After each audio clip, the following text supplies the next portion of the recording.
Com Deus no deserto, já quero te convidar então a abrir no primeiro livro dos Reis, capítulo 19, verso de número 4. 1 Reis 19, verso de número 4. Na verdade, vamos caminhar um pouco nesse capítulo 19, mas para a nossa leitura será esse verso de número 4, que fala bem dessa questão do deserto aqui, com o profeta Elias. 1 Reis 19, capítulo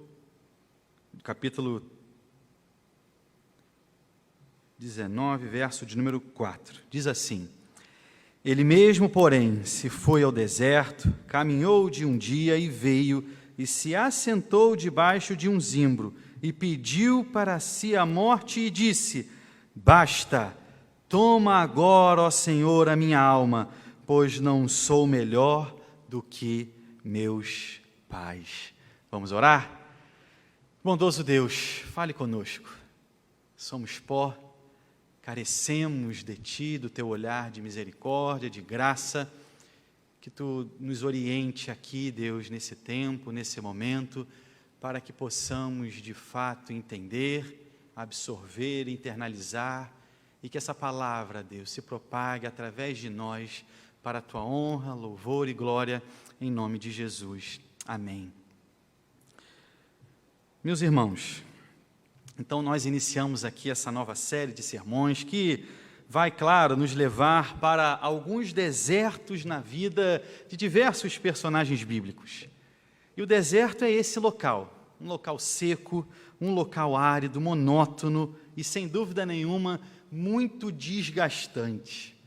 Geralmente, quando algum filme trata sobre o deserto, o personagem principal ele está ali ou porque ele foi esquecido, ou mesmo porque foi jogado naquele lugar, passando por dor, por angústia, como uma espécie de punição. Entrar em o deserto, queridos, certamente não é algo que façamos por livre e espontânea vontade, mas é justamente isso que ocorre aqui em nosso texto com Elias. Nós observamos nesse capítulo 19 um homem exaurido, um homem amedrontado, um homem que deseja a própria morte, quando ele chega a dizer: Basta, toma agora, ó Senhor, a minha alma. A Bíblia, queridos, é um livro, como nós sabemos, maravilhoso até nisso. Ela não esconde os pecados, os receios, os medos dos seus personagens. Isso só nos mostra que eram, sim, homens e mulheres como nós, com suas angústias, com as suas lutas interiores, com os seus temores. Isso tudo, queridos, deve nos fazer refletir que mesmo esses homens e mulheres usados pelo Senhor não passam de homens e mulheres. Não importa quão cheios de talentos tenham sido, quão grandemente usados por Deus, basta uma análise mais próxima para percebermos que eram, assim como nós, carentes da graça, carentes do sustento de Deus. Eclesiastes 7:20 nos afirma assim: Não há homem justo sobre a terra que faça o bem e que não peque. Ler, queridos, sobre esses personagens que em algum momento de sua vida falharam, deve nos conduzir então à humilhação, uma vez que a nossa força ela não está em nós mesmos, mas no Senhor. Jesus então nos diz: sem mim nada podeis fazer. E em situações como essas, claro, nós precisamos orar. Assim como também nos ensina o Salmo de número 119, que lemos há pouco em nossa liturgia, mas no verso de número 117, que diz assim: Sustenta-me e aí então serei salvo. Sustenta-me e serei salvo. O perigo, queridos, da autossuficiência, sem dúvida nenhuma, bate à porta de cada um de nós. E a oração é sim um meio de nos humilharmos agora na presença de Deus. Quando eu me vejo autossuficiente, não há sentido na oração, porque eu entendo que eu não preciso de nada, eu não preciso de ninguém. E lá em Tiago 5,17, nós observamos que Elias, apesar de semelhantemente pecador como nós, se colocava em oração ao seu Deus, e a ele o ouvia. E o Tiago diz assim: Elias era homem semelhante a nós, sujeito aos mesmos sentimentos, e orou com instância para que não chovesse sobre a terra, e por 3 anos e 6 meses não choveu. Elias era, queridos, um homem de oração. Era alguém que tinha um relacionamento, sim, íntimo, próximo com Deus. Um homem que foi extremamente usado pelo Senhor para fazer a sua vontade. E um pouco antes, então, desse capítulo 19, nós temos o chamado confronto espiritual ali no Monte Carmelo, onde Elias, então, ele enfrenta aqueles 450 profetas de Baal. Ele havia triunfado, seus inimigos derrotados, e toda uma nação agora se volta para Deus. Com isso, Elias, é claro, está mais confiante em Deus do que nunca. Ele testemunhou uma série de milagres. Será mesmo? Na verdade, queridos, agora nós vemos um Elias esgotado, um Elias fugitivo, deprimido, com pensamentos, como lemos aqui, suicidas. Elias estava naquilo que John Bunyan chamou de lamaçal do desespero, fisicamente exausto, sem apetite, um caso típico de um colapso emocional. Apesar de Elias querer ali então desistir, não foi essa a vontade de Deus. Esse capítulo 19 nos mostra como Deus nos trata também com carinho, com paciência, mesmo quando nós passamos por desespero, quando nós entramos no deserto e sentimos vontade até mesmo de desistir. Com isso, nós vamos observar 3 mensagens que impactaram Elias nesse capítulo 19. A primeira mensagem é a mensagem de perigo, dos versos 1 a 4. No capítulo 18, então, temos Elias ali, como falamos, triunfando sobre os profetas de Baal no Monte Carmelo, e ocorre que Jezabel, mulher de Acabe, não aceita aquela derrota pública dos seus sacerdotes, e claro, por ser obstinada e até mesmo perversa, ela agora declara guerra ao Senhor e, claro, ao seu profeta Elias. Acabe permite que ela tome esse tipo de atitude, se mostrando, sem dúvida nenhuma, um homem fraco, um homem sem firmeza. E Elias havia se tornado um homem muito querido e até mesmo popular, uma vez que ele derrotou publicamente aqueles falsos profetas e o seu falso ídolo. Assim como Moisés, Elias fez descer fogo do céu, e como Moisés, também exterminou os idólatras. Se Jezabel o matasse imediatamente após aquele evento, o transformaria em um mártir, correndo o perigo de perder a sua influência de uma vez por todas sobre o povo. Por isso, afirmam aqui alguns estudiosos, Jezabel envia então uma carta para Elias, ao invés de simplesmente exterminá-lo. Diz a carta, verso 1, veja comigo no capítulo 19 de 1 Reis na sua Bíblia, por gentileza. Façam-me os deuses como lhes aprover, se amanhã a estas horas não fizer eu a tua vida como fizeste a cada um deles. A carta, a mensagem de perigo, de ameaça, cumpre o seu propósito. E Elias então foge de Jezreel. Charles Spurgeon, ele afirmou assim: Elias bateu em retirada diante de um inimigo derrotado. E é verdade mesmo. O capítulo 18 nos mostra a grande vitória do Senhor usando Elias contra aqueles idólatras. Mas agora nós vemos um profeta fugindo para salvar a sua própria vida. Ele viajou cerca de 200 quilômetros ao sul até Berseba e deixou seu servo lá. E depois disso ele entrou no deserto, caminhando mais um dia inteiro, até que exausto, parou debaixo de uma árvore. Ele então ora, essa que é a oração de alguém angustiado, deprimido, tenso com aquela situação. Ele diz: basta, toma agora, ó Senhor, a minha alma, pois não sou melhor do que meus pais. Perceba que mesmo nessas condições, nessa condição que ele se encontrava, Elias ainda consegue orar. Ele leva a Deus a sua queixa, ao invés dele mesmo, por exemplo, dar cabo de sua vida. Elias reconhece o senhorio de Deus sobre a vida e também a morte. Jó, por exemplo, deseja o mesmo. Em Jó, capítulo 10, verso 18, Moisés também, em Números 11, 15, Jeremias, em Jeremias 20, 14, e também Jonas. Todos esses homens desejaram a morte, mas não se mataram. Em vez disso, levaram o seu desespero a Deus em oração.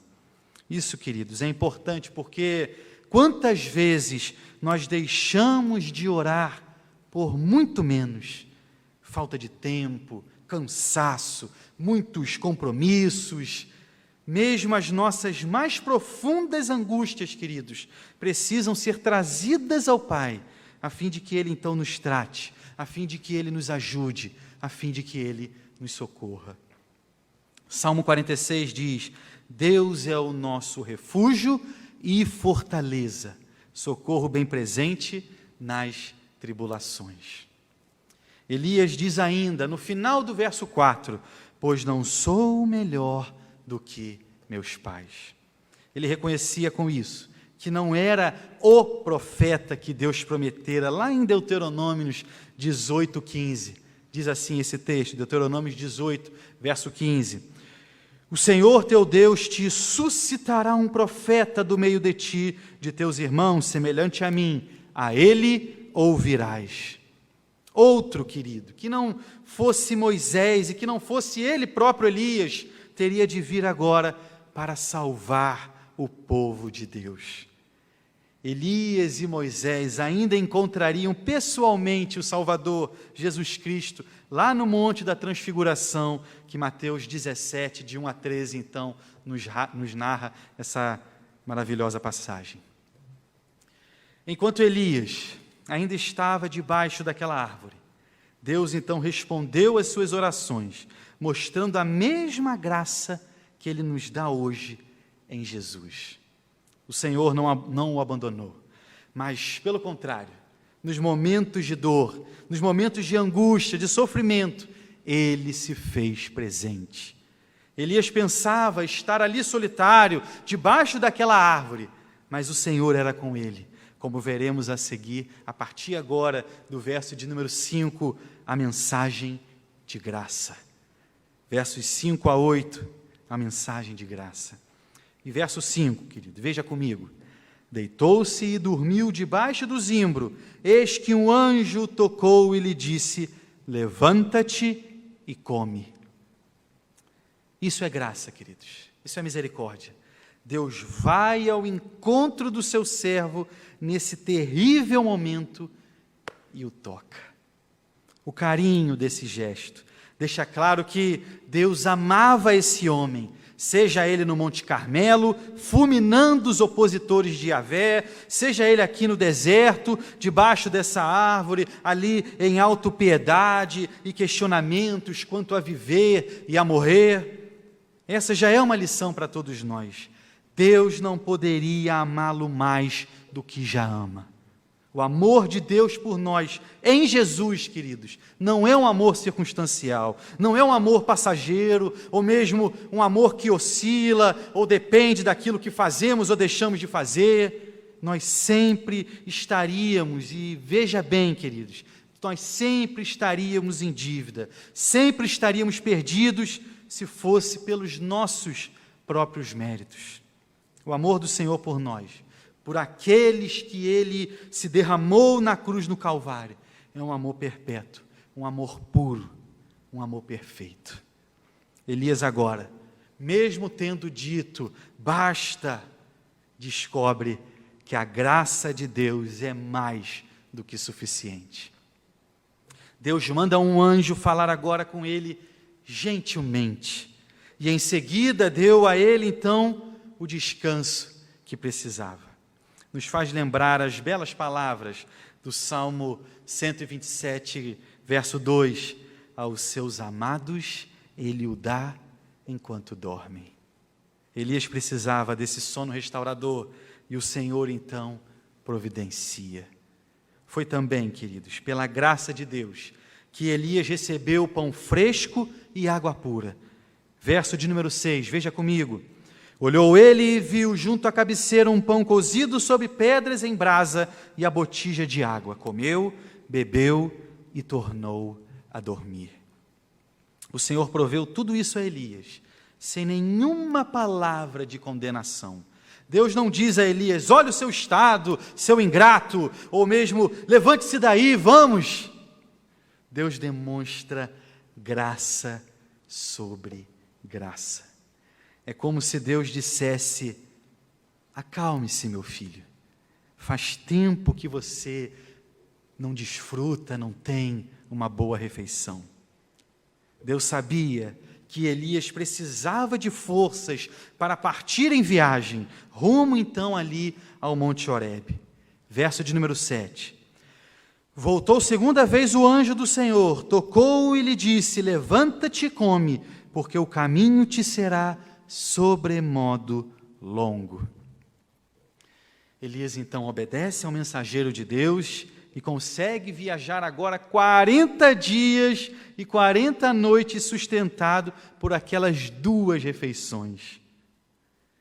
E agora, dos versos de 9 a 14, nós observamos então a terceira mensagem, a mensagem de poder. Verso 9 diz assim: ali entrou numa caverna onde passou a noite, e eis que lhe veio a palavra do Senhor e lhe disse: que fazes aqui, Elias? Agora, queridos, Elias, ele transforma essa caverna em seu lar e espera no Senhor. Aquele momento foi como que um retiro para Elias, para que ele pudesse agora resolver as suas questões e, claro, se reaproximar do Senhor. Quando Deus fala com ele, não foi novamente para repreendê-lo, nem mesmo para instruí-lo, mas foi para fazer a pergunta: que fazes aqui? O que Elias responde, queridos? Não explica exatamente o motivo de que ele estar ali, tanto que o Senhor então repete a pergunta um pouco adiante no verso de número 13. Elias apenas diz ao Senhor que havia passado por várias provações em seu ministério, mas que havia sido fiel a Deus. Verso de número 10. Ele respondeu: tenho sido zeloso pelo Senhor, Deus dos exércitos, porque os filhos de Israel deixaram a tua aliança, derribaram os teus altares e mataram os teus profetas à espada, e eu fiquei só, e procuram tirar-me a vida. Agora veja, se ele foi assim, tão fiel quanto afirma aqui, o que estava fazendo ali, escondido em uma caverna, centenas de quilômetros do local ali onde deveria estar do seu ministério? Com essa resposta, Elias revela orgulho e até mesmo pena de si. Quando usa o pronome eles, parece também dar a impressão de que todo o reino do norte se voltou contra ele e contra o Senhor, quando na verdade, queridos, era Jezabel quem desejava matá-lo. E ao repetir: eu fiquei só, Elias transmite também uma ideia de que era alguém indispensável. E é muito comum, queridos, pessoas nesse estado de esgotamento espiritual flertarem sim com pecados como esse. Falam frases exageradas, meias verdades, se enchem de justiça própria e por vezes de autopiedade.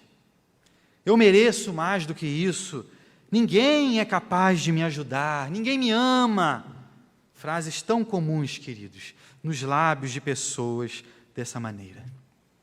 O comentarista Wiersbe, ele afirma que Elias ele precisava era de uma nova visão do poder e da glória de Deus. Versos 11 e 12 vão nos falar isso. Primeiro, o Senhor ele faz passar um vento forte, muito intenso, mas o profeta não recebeu mensagem alguma desse vento. Depois, o Senhor então causou um grande terremoto, que abalou o monte, mas nenhuma palavra de Deus veio desse terremoto.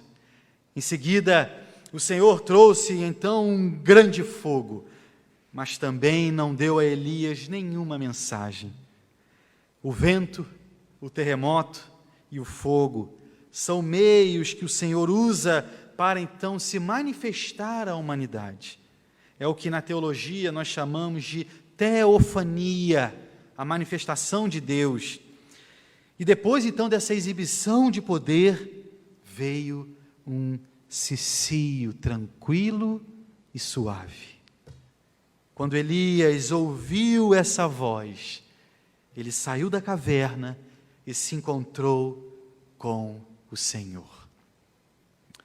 Todo aquele poder, queridos, das manifestações anteriores não tocaram Elias, mas foi quando ouviu um sussurro suave, um sussurro tranquilo, que ele reconhece então o Deus. O nosso Deus, queridos, ele não trabalha de modo espalhafatoso, de modo dramático e até mesmo e tão somente impressionante. É claro que ele sim pode trabalhar dessa maneira, mas é a voz tranquila, é a voz suave que traz a palavra aos ouvidos e ao coração dos que a escutam. Nosso Deus nos fala, queridos, em um tom de amor, em um tom suave de persuasão, mas persuasão tranquila. Oswald Sanders, um comentarista, ele afirma: os sussurros do Calvário são muito mais poderosos que o trovão do Sinai para conduzir os homens ao arrependimento. Deus não abandonou Elias, mas continuou tendo por ele compaixão. O Senhor falou novamente com Elias, agora não nesse forte vento, ou mesmo no terremoto, ou no fogo, mas nesse murmúrio de uma brisa suave. Deus fala, queridos, com ternura, chamando Elias de volta ao serviço ativo em favor de seu reino. Pela misericórdia de Deus, o ministério de Elias como profeta continuou sim abençoando o povo do Senhor. Charles Spurgeon, que citei há pouco, grande pregador batista britânico e que sofreu ao longo do seu ministério de depressão, afirmou assim: frequentemente sinto-me muito grato a Deus por ter passado por temerosa depressão de espírito. Conheço as margens do desespero e a horrível beira daquele precipício de trevas em que meus pés quase caíram, mas pude ajudar centenas de vezes irmãos e irmãs que chegaram à mesma condição. Eu não lhes poderia dar firmeza se não conhecesse sua profunda desesperança. Assim, creio que a mais terrível experiência de um filho de Deus irá ajudá-lo a tornar-se agora pescador de homens, se apenas ele seguir a Cristo. O modo como Deus cuidou de Elias nos ajuda a entender como também ajudar pessoas que estão desanimadas, depressivas. Talvez não seja o momento de se dar muitos conselhos, nem mesmo precisamos que falemos o que está certo ou errado com elas, mas precisam sim de um toque de bondade, da nossa presença, de alguém que as ajude nas suas necessidades, nas suas fraquezas. Precisam saber que são amadas, e não somente por nós, mas pelo Pai. Somos amados por Deus em Cristo Jesus. Jesus, queridos, é o descanso de Deus para a alma cansada. Mateus 11, 28 nos diz: vinde a mim todos os que estáis cansados e sobrecarregados, e eu vos aliviarei. Jesus é o pão diário e a água viva. Eu sou o pão da vida. O que vem a mim jamais terá fome, e o que crê em mim jamais terá sede. A dívida foi paga. Já não há culpa, como Romanos 8:1 também nos diz. Agora, pois, já nenhuma condenação há para os que estão em Cristo Jesus. Sempre que você se sentir cansado, volte-se para Cristo. Lembre-se que Ele é mais que suficiente para você. Jesus é aquele que nos ouve, mesmo a oração mais angustiada, nos desertos que muitas vezes nos encontramos. Esteja certo que Ele estará lá com você, dando sustento, alimento, te fazendo descansar e repousar seguro. Assim como o anjo do Senhor fez com Elias, Cristo tem feito por nós com amor, com ternura, com compaixão. Finalizando, veja o que diz a parte final da canção Acordo, de Estênios Márcios, que fala dessa questão da alma cansada e do Consolador. Puxa uma cadeira, minha alma, que eu quero te perguntar, por que me roubas a calma e botas tristeza no olhar? Vamos entrar num acordo, vida tranquila viver, lembra daquilo que o Mestre falou, a minha graça te basta. A minha graça te basta. Vamos orar, irmãos. Bondoso Deus, obrigado, porque nós somos o teu povo, o povo comprado pelo sangue maravilhoso, suficiente, derramado naquela cruz de Cristo. Ó Deus, somos falhos, imperfeitos, nós caímos, nós vacilamos, nos desesperamos, quando a nossa esperança deve sempre estar em Ti. Ó Senhor, tende piedade de nós. Visite a cada um, em especial, Deus, nesses corações que, nesse momento, se encontram assim, abatidos, nesse lugar árido, desértico. Ó Senhor, que assim como Teu anjo tocou Elias, nos sintamos tocados, nos sintamos amados, nos sintamos sustentados pelo Senhor.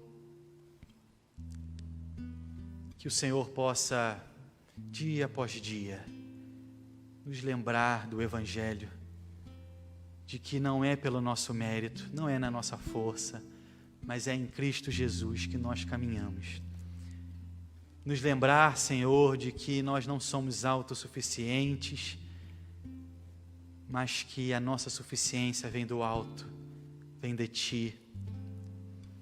Ó Deus, sê com cada um que nos acompanha, com cada família, com cada lar, nos direcione, nos dê sabedoria para mais uma semana, Deus, debaixo do Teu cuidado, do Teu amor, para a glória do Teu nome, em nome de Jesus. Amém. Recebamos a bênção, queridos.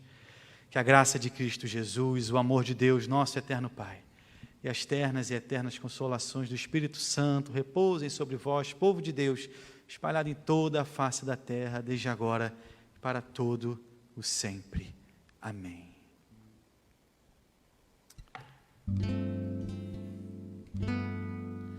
Bem mais além do que a razão possa alcançar, quem fez o céu, quem fez a terra e o mar, quem ensinou a amar, fez o amor se encontrar, fez o amor se revelar, cada dia sempre novo, como novo nasce sempre o sol. Nele o amor crescerá, sob sob a sombra da sua cruz. Nele o amor seguirá, sobre o brilho da sua luz. Em Cristo Jesus o amor viverá seguro. Cada dia sempre novo, revelando sempre novo. Como novo nasce sempre o sol.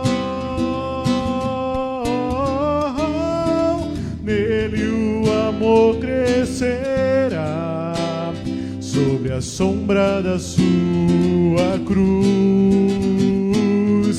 Nele o amor seguirá, sobre o brilho da sua luz. Em Cristo Jesus o amor viverá seguro. Cada dia sempre novo, revelando sempre novo. Como novo nasce sempre o sol.